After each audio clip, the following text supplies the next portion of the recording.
I'm Adrien, and so I'm working on the debugger with Steven in the remote team, and I will show you a demo of a tool that is called Chest and that I improved.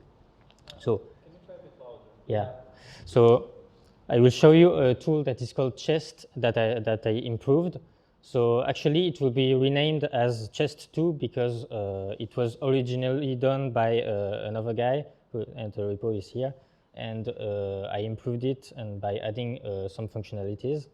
So the URL of the repo is here.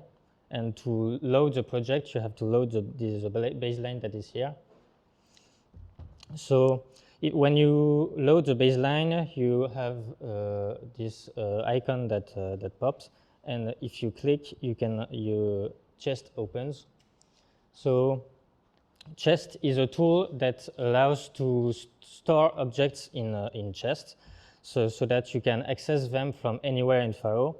So there is a list of chests, and you can inspect objects here, so there is an API to stock objects to store objects in chest and to access them, of course. So, for example, so for example, I can So for example, I can add an object in the chest TT by doing this. Add TT.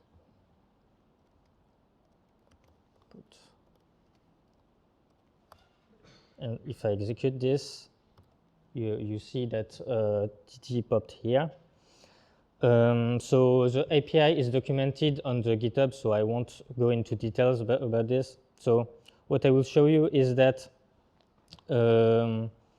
you have a context menu that allows to rename the objects that are in chest, and you can load them in the playground and play with them. So here I load a debugger, and now I have a debugger in my playground. Up. No, not this. Up. And so now I will.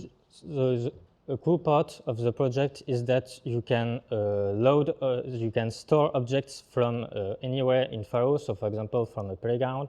So here, if I evaluate this one, for example, you can store an object in a chest and choose in which chest you want to store it and with which name. So here I now have one that is called Toto in the chest that is called Toto, and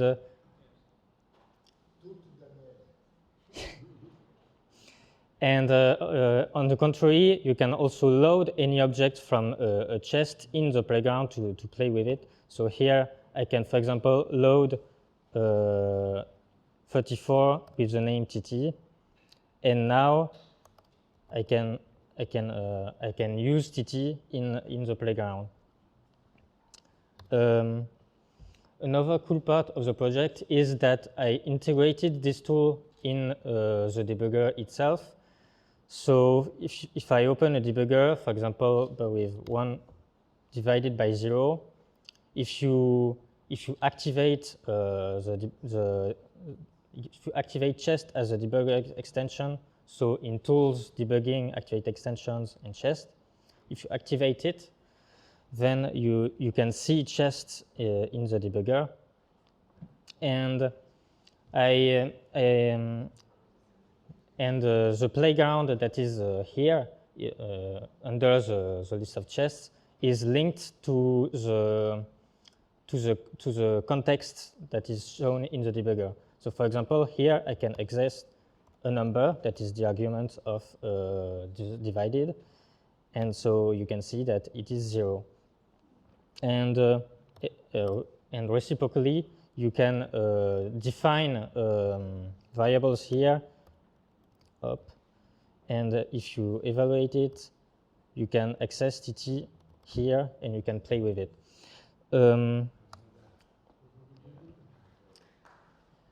wait. So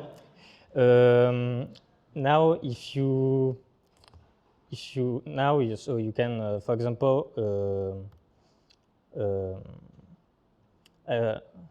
assign objects that comes from chest in the debugger. So for example, you can load an object from chest here. So here I load TT, that is 44, and so by the way, I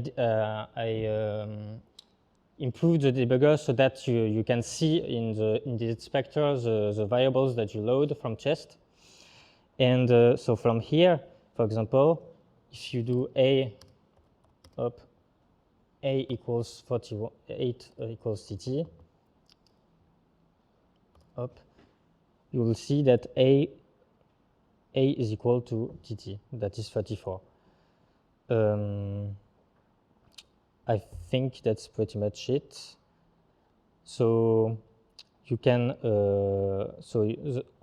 this is documented on GitHub. So you have,